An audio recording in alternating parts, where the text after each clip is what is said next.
in that area?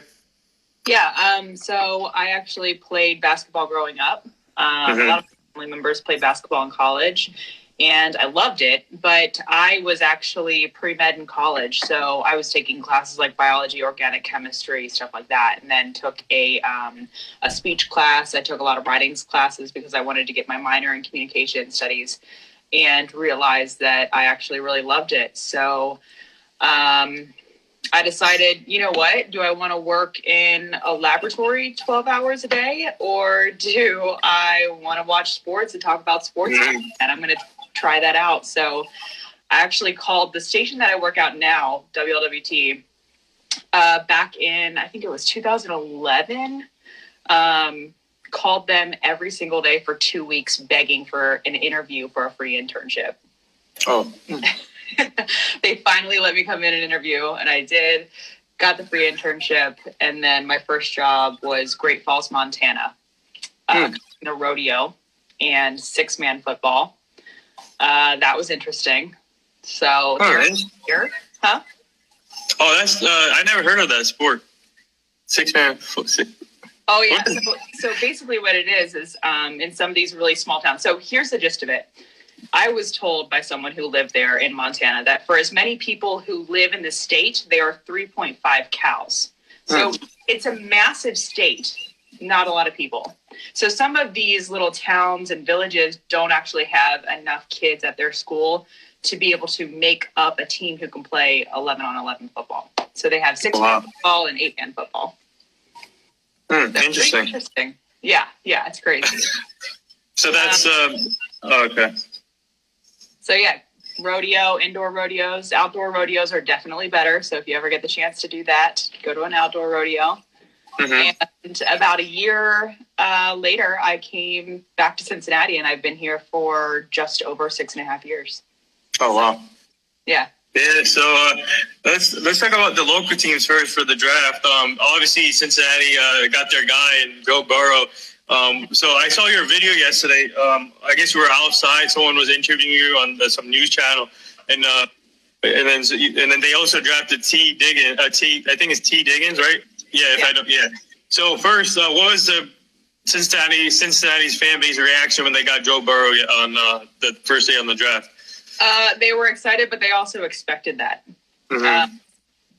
They wanted a quarterback, and I know there was a lot of controversy that actually led up to this because week 8, it was bye week last season. Andy Dalton was actually benched, and then Ryan Finley came in for 3 games, and then Andy came back and finished out the rest of the season. Yeah.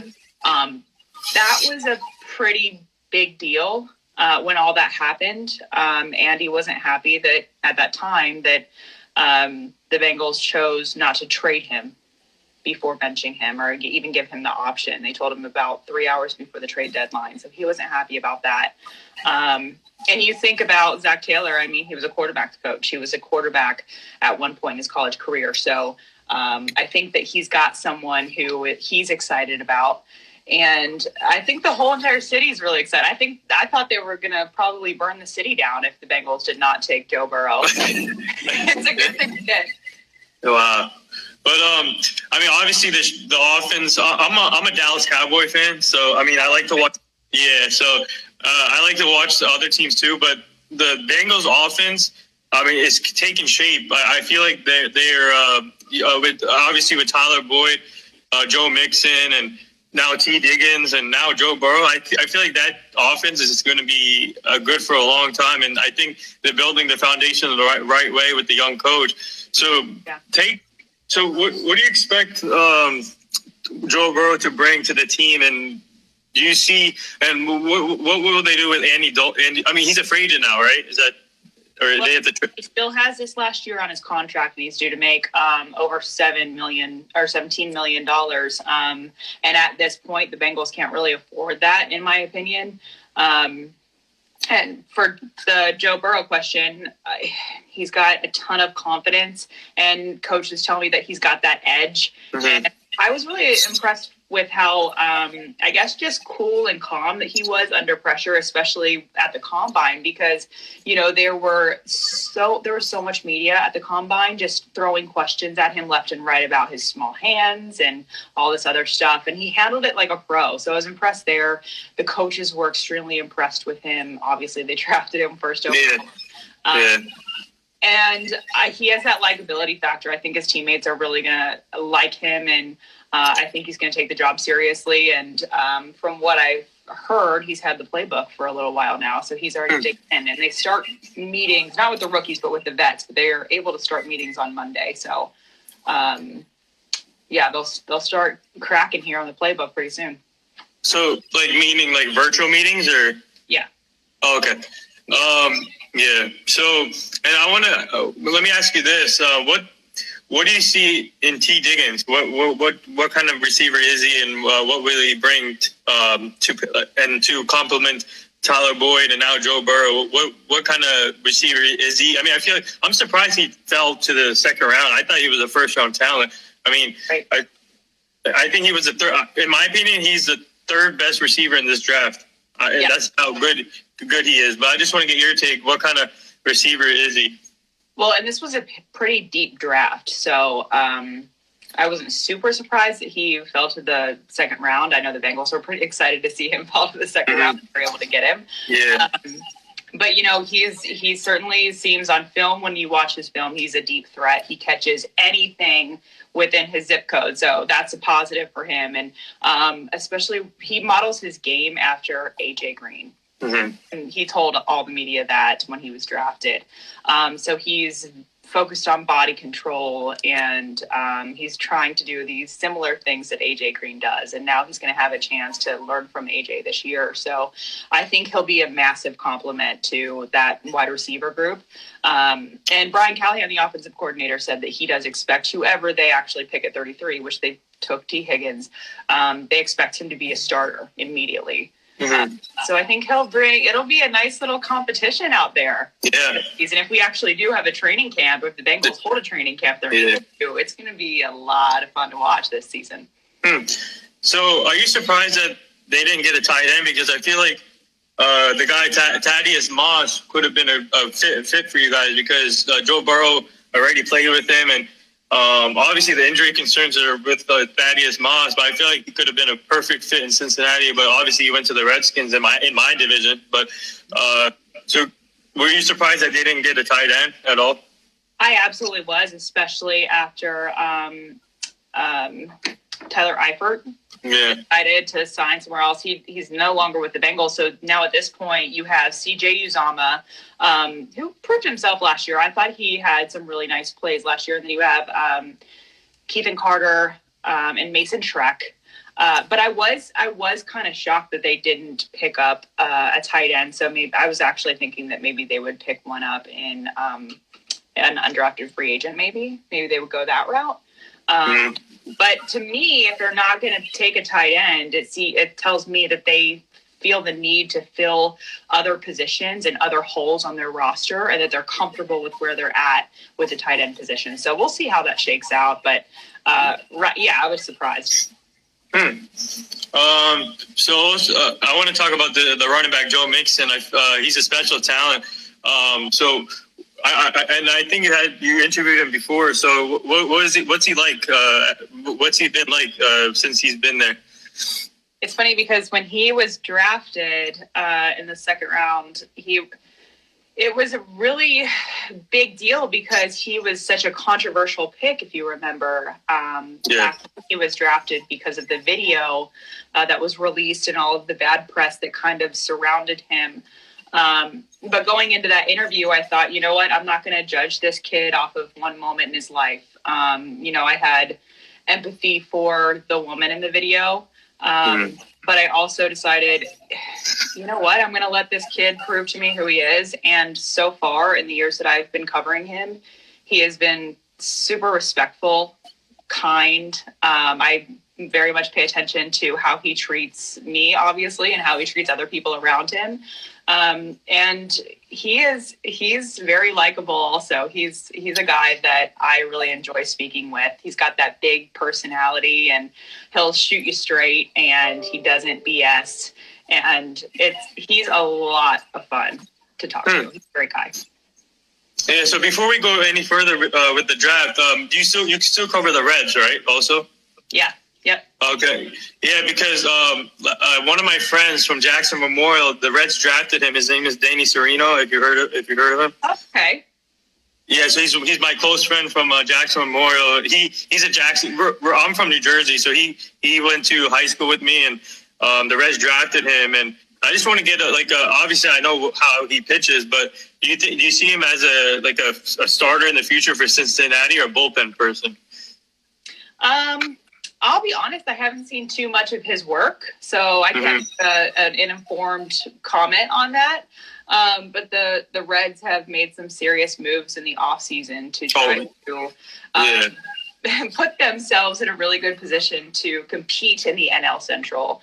They've had some really down years, and they've had a lot of trouble with injuries, especially to their starting rotation in the previous years. And then they had, Homer Bailey on their roster for a long time, and he was hurt a lot when he was here.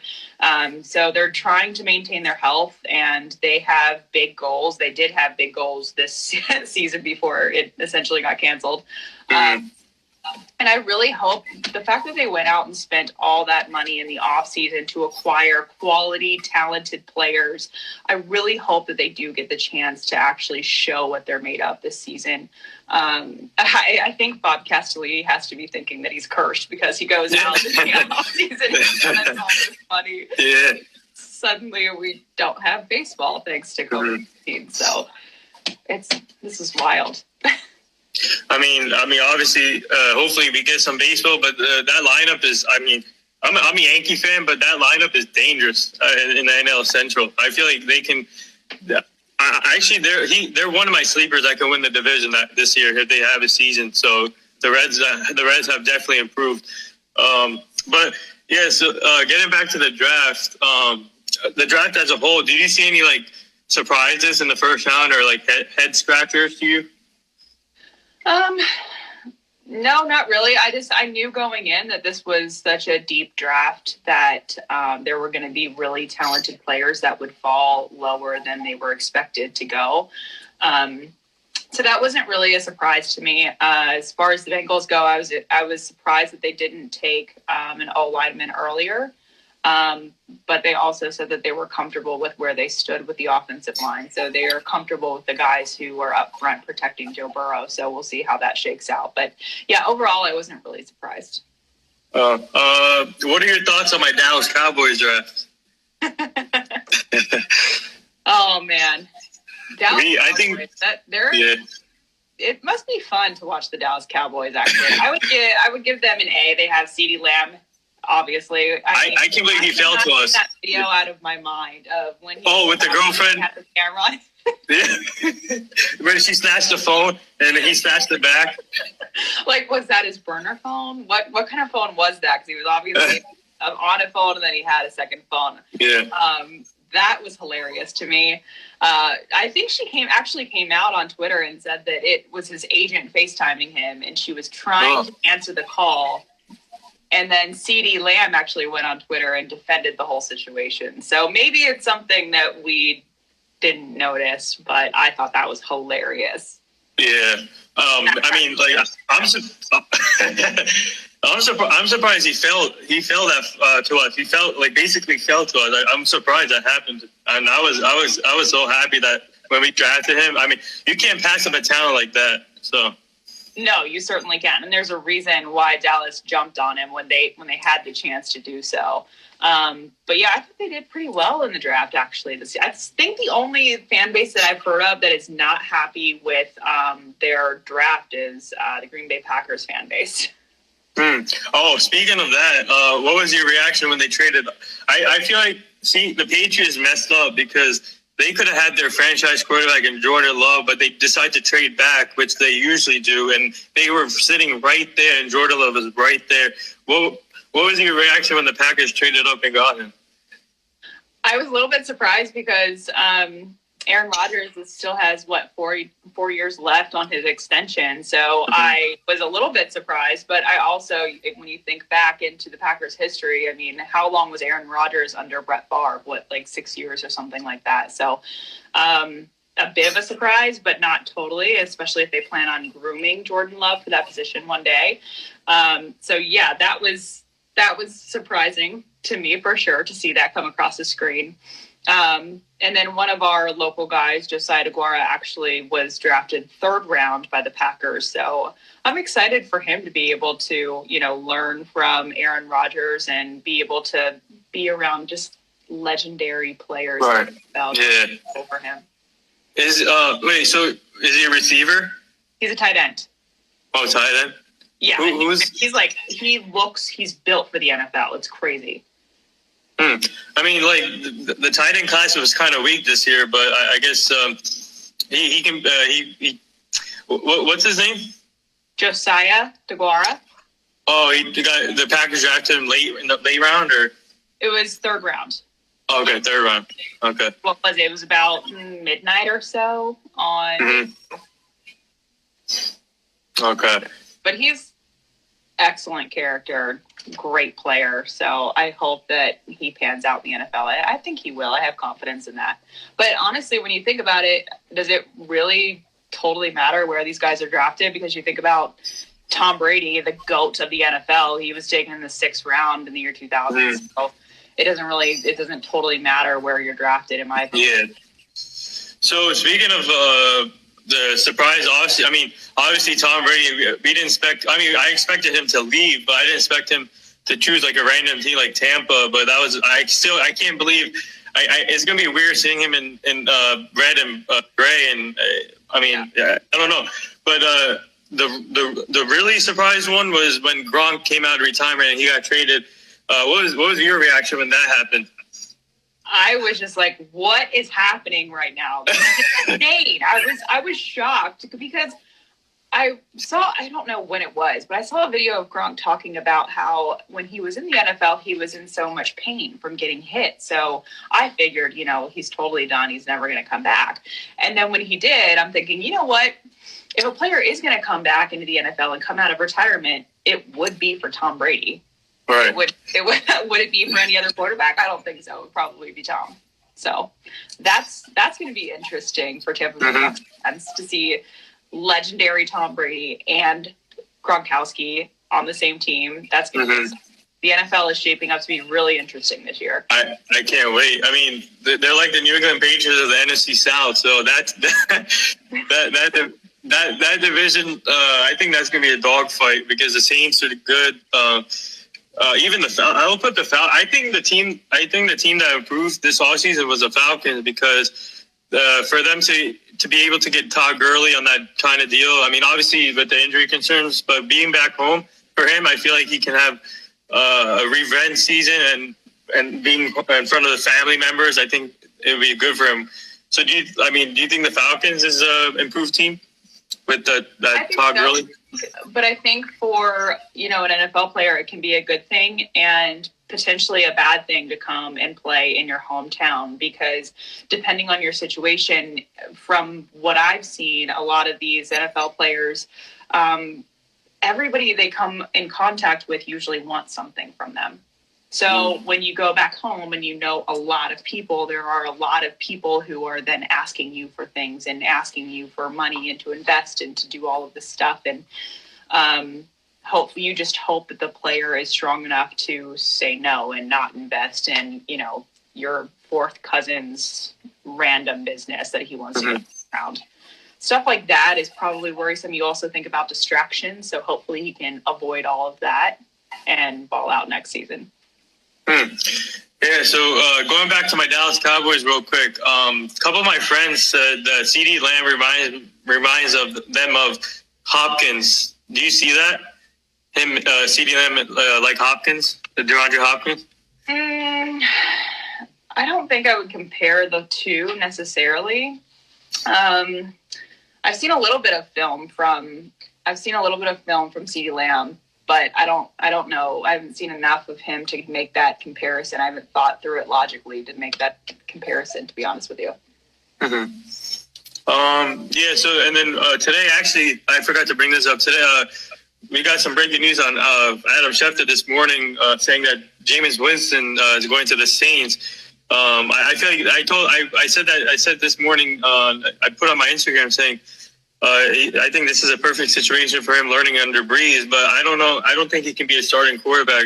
What do you see? Like, what do you see in Winston's ceiling now? Since now he's going to be a backup. Well, I hope that he can get his accuracy on point, because he had quite a lot of trouble last season with interceptions. I think he was at one point he had the highest in the league, didn't he? He had 30. You know what's funny? He had 30 touchdowns and 30 interceptions. Yeah, that's way too many in an NFL season. So I hope that maybe he's doing some work, and obviously he has to correct that. So whoever he's working with can hopefully help him hone in on those skills so that he's able to, I don't know if he had trouble reading the defenses or if he just was overthrowing, underthrowing, what his problem was last season, but he's got to correct it, because you're not going to be a starting quarterback in the NFL for long if you're constantly throwing picks left and right. Yeah. So let me ask you this then. Do you see the Bengals trading Andy Dalton anytime soon, or do you see them keeping him for now? We have been asking Zach Taylor about this for a really long time. They did openly say before the draft that they were willing to trade him. But the thing is, I believe, in my opinion, that other teams know that they can't afford Andy Dalton, and I don't believe that Andy Dalton would or should take a pay cut. So I think they, at some point, could be forced to actually cut him. So we'll see how that shakes out. I know that they are still, hoping to get something for him and trade him that way. But I just don't know if it's going to be doable, because, teams are too smart, and, they know that the Bengals, when you look at their salary cap, you look at how much they spent in free agency, and you look at who they still have to pay. It's the numbers don't add up for him to stay. Because I brought up some possible destinations with my friends where he can go. I brought up one. We all brought up the same team, actually. New England Patriots would be a perfect fit for Andy Dalton, I think. Everyone here agrees with that. We were actually shocked that the Patriots didn't make a trade for him earlier. There's still time left, so we'll see what the Patriots do. The Patriots could be playing the slow game and just waiting for everything to shake out. Right. It basically forced the Bengals to make a decision at that point with his contract. Where do you see Cam Newton going? Oh, Lord, I have no idea. I mean, this is the wild thing about this offseason, is that there were so many talented quarterbacks that suddenly hit free agency. Yeah. At the same time. I know. I've seen this in my career covering the NFL. And so it's like an oversaturated market for, experienced, quality, talented quarterbacks. And, it's almost like musical chairs, if a quarterback didn't find a team fast enough, then they might miss out on that opportunity. So I'm not sure where he would go, but I'll be watching to find out. Yeah, because one of the reporters I know from the New York station, I had him on before you today. He said that he sees Cam Newton being a possibility for my Dallas Cowboys. Okay, that'd be interesting. Yeah, I told him and he said he explained why, because he thinks Dak Prescott. He's a good quarterback for us, but if you have Cam Newton under Mike McCarthy, especially in this offense, I feel like Mike McCarthy can not elevate him like Aaron Rodgers, but elevate him to the next level where Cam Newton can succeed in this offense. So, he can do the same thing with Dak, but I feel like Cam Newton is a better all-around quarterback than Dak right now. So I feel, and he said that if this, I told him if this happens, I'll give you a shout out, but I don't think it's going to happen. But I will, as a Cowboy fan, I would like to see it, but I think I need to give Dak more time. So maybe give Zach a little bit more time, but I don't blame you for also wanting to see Cam Newton because he's a proven winner. Because you look at his track record. I mean, at one point he was winning Heisman trophies and winning national championships. I mean, he knows how to do things like that, and similar to what Joe Burrow has done in his early career before the NFL. So he's a winner, but are his qualities enough to get him a starting job? We'll find out. Yeah. So before I let you go, I got a couple of rapid fire questions for you. Cool. Okay. Who was your role model in the sports industry growing up?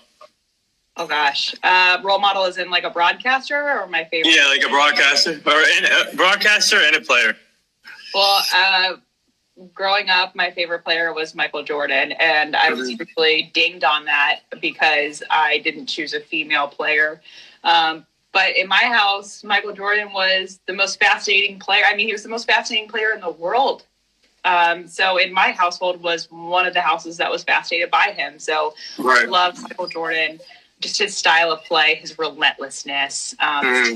He was just like, any shot he threw up, it would usually go in, and it was just so fun to watch. And then as a broadcaster, actually growing up, when I was younger, obviously I lived in Cincinnati, and my sports director now was on TV back then. So I really loved watching him. And then Sage Steele was another broadcaster that I was a fan of just because of how she carried herself and how she delivered. And just her authenticity. I really love when someone's authenticity comes through on camera. That's one of my favorite things about a broadcaster. And so she was one of my top people that I looked up to. Yeah, she does a great job on ESPN Sports Center. So, man, she's amazing. And so, speaking of the Michael Jordan, thoughts on this documentary so far? Because 3 and 4 is coming out tonight. Yeah, I can't wait. Cannot wait. I mean, I have to work late tonight, so I want to see it on time, but I can't wait. I mean, this could not have come at a more perfect time when everyone's, forced to sit on their couches and not go anywhere because of the stay-at-home orders. Yeah. I love it. It's so intriguing. It's one of the best things that I've watched so far this year, I think. Were you shocked? About that Pippen contract? Yes. Are you kidding me? I did not realize that he was so underpaid. I know. I mean, I can't believe he signed that contract when he did. And I think someone on the documentary said that was a terrible contract for him to even sign because towards the end, he was not making a whole lot of money, especially for everything that he was doing on the team. All right. Favorite food? Oh, gosh. You're talking to a foodie here. Okay, so back when I worked in Montana, I competed in Miss Montana USA. And the second I was done, I had my roommates who went with me. I had my roommate stop at a Pizza Hut, and I ordered a large pizza, stuffed crust pizza, all to myself. And I ate the thing by myself. And we posted it on social media. So then Pizza Hut came in and sashed me and named me Miss Stuffed Crust USA. Oh, wow. Oh, nice. So pizza, pasta, any kind of salad. I love any kind of wrap, burgers, brats. And almost anything is my favorite food. I don't discriminate against food ever. Unless it's like a lima bean or something. Favorite? Oh, me? Obviously, when I'm on not a diet, but I have a strict thing, but I usually eat, my favorite food is chicken, vegetables, Indian food. And I throw in a few cheat days in there too, so. Well, what's your cheat meal though? My weakness is ice cream. Well, that's a good, what kind of ice cream? Only one. Peanut butter. Okay, that's a good one. Peanut butter ice cream. Not bad. Yeah. How about you? I'm a cookie dough person myself. Oh, okay. Yeah. But yeah, mainly it's chicken, vegetables, my favorite is salmon though. I can eat salmon all day.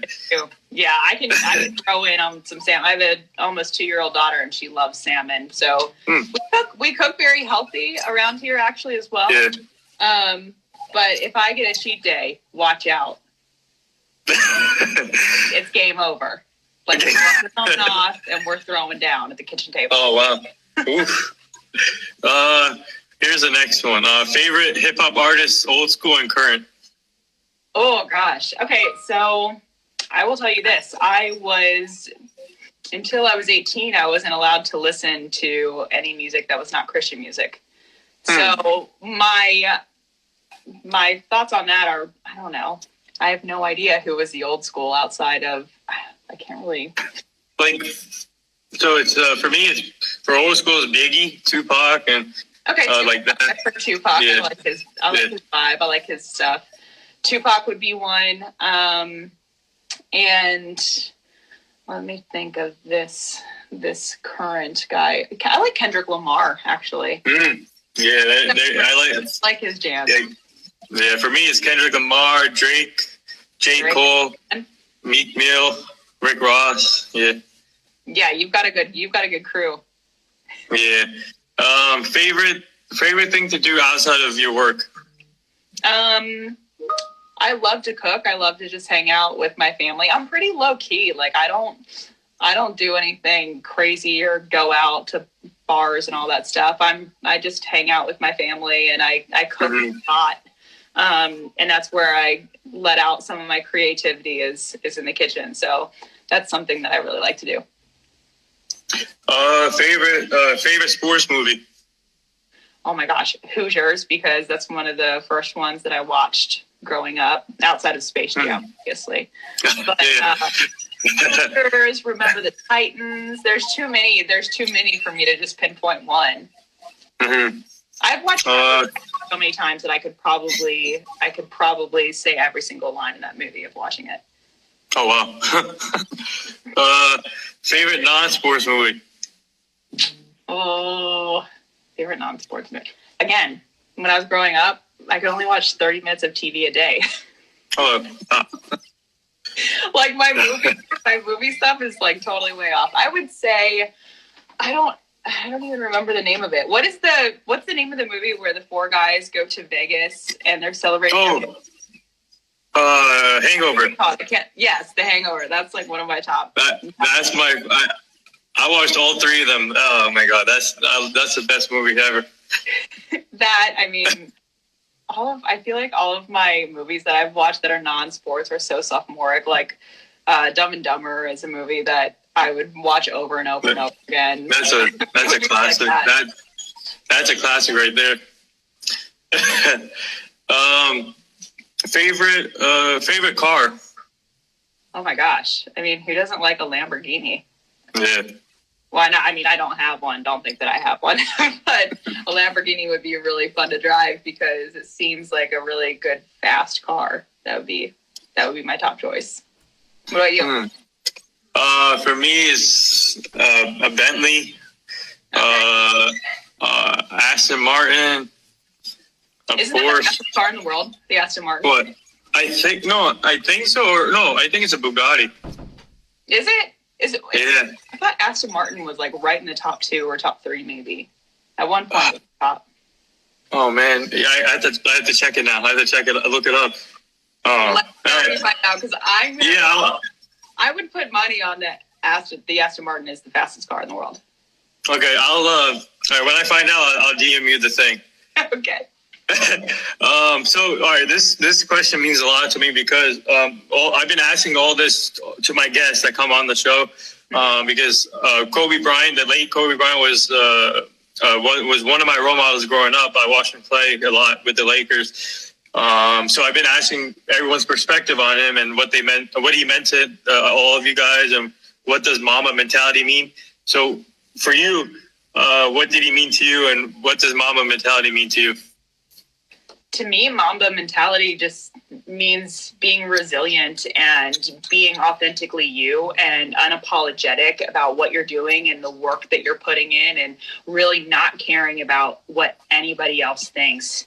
And I mean, Kobe Bryant, especially with his daughters, the way that he, spoke up for them and spoke up for the WNBA and had such a big following as well. I mean, he is a guy that you hear all the stories about him, about he was in the gym before anybody else and he was one of the last to leave. I mean, the work ethic just right there is such a good lesson for everybody to understand, especially if you want to be in this business. You better work your tail off, because no one is going to give you a free ride ever, especially in this business. And I think he's a really good example of that. Yeah, but the most devastating thing when his daughter was involved, the 13-year-old daughter. So, I mean, obviously, since you have a daughter and your husband's a girl dad too, so this means a lot to you guys too. But so you got to cherish every moment with your kids. So, I mean, and then we got to keep the mama mentality going. You certainly do. And I feel for Vanessa, because I could never imagine being in her situation, because it's just, for some reason, so many of us, even myself included, just assume that our loved ones are going to be there every day. We're going to be able and have the opportunity to wake up to the people that we love every single day. And, you just don't realize that this is an opportunity that you're afforded for now. And you just have to, appreciate it while it's here and never take it for granted, because you just don't know when that time is going to come. So that's really taught me to just appreciate every single little moment, even if it's just us three hanging out on the couch, not doing anything, still appreciate that time, Yeah. And what was your most memorable game you've been to as a reporter? Oh my gosh. I would definitely have to say the AFC wildcard game 2015, Bengals and Steelers. This was the year for the Bengals, right? So they had Vontaze Burfict on this team. They had Reggie Nelson. They had Andrew Whitworth, who was like a pillar on the offensive line at that point. AJ Green was healthy. You had Tyler Eifert playing really, really well that year. Jeremy Hill was playing well. Of course, he was the one who fumbled the ball, but we won't talk about that. It was just insane, because there was so much pressure going into this moment, because again, the Bengals haven't won a playoff game in decades. So the fan base is just thirsty for that one playoff win at least. And of course, they get pitted against the Steelers. The Bengals and the Steelers, especially at that point, so physically that every time they would play, you would expect players on both sides to come away with season-ending injuries nearly every single time they played. And then for Ben to go down and to be carted off the field, and as he was carted off the field, by the way, Bengals fans and other fans were throwing beer cans at him. Oh, man. Being carted off. And everybody is just kind of thinking, okay, so Big Ben is obviously out. They're assuming that he's out. It's like, all right, the Bengals have it. The Bengals have it. And then Big Ben comes back. I mean, Jeremy Hill fumbles the ball. Big Ben comes back and just stomps right down the field and gets his team into a really great position to kick a field goal to win the game. And there was so much with that game. It's just burned into my mind. Wow. Actually ended up losing that game 18-16, and it was just it was hard to watch players like Andrew Whitworth, who were so disappointed at that time, because he knew that would potentially be the last time that they had the chance to do that. And then he ended up going to the Rams. So that was the most memorable, I would say. Interesting. The last few things here. Would you like to say anything to all the frontline people? Yes, and it's pretty simple. I mean, thank you. I know that going out of your home and risking your life to make sure that other people can continue their health and try to make sure that people are surviving COVID-19 and fighting this virus. I mean, I can't even imagine these people going into hospitals, where the hospital at this point to me is the one place where you would not want to go, because of all the sickness. You don't know how the virus really transfers, and there aren't concrete answers on that. So to go in and not have, potentially some people not having the PPE that they need is just I can't imagine doing that. And that just says that they have so much heart and passion for what they do, and they have just passion for other people. And it's just an obvious example of someone putting other people before themselves. And that is huge. And we wouldn't be here without them. So thank you. Well said. So before I let you go, my cousin and I, we started a GoFundMe page yesterday, and this is for all the frontline people and all the local food businesses. So the link is in my bio on Instagram. So if you don't mind, if when you get a chance to donate some money to that GoFundMe page. Definitely. Yeah, thank you. And there she is, the lovely Elise Jesse from Cincinnati. Go follow her on Twitter, Instagram. She does a great job as always. And thank you for coming on. You and your family stay safe, and Thank you. And good luck to your work. You're working late tonight, huh? Yeah. Wow. Yeah, it's interesting. Working from home is an interesting thing to do. Yeah, but I thank you for coming on as always, and I will send you which is the fastest car when I look it up. Oh yeah. If it's Aston Martin. Yeah. All right. Stay safe. I have a good feeling it's Aston Martin. Yeah, I'm gonna look it up right now. All right.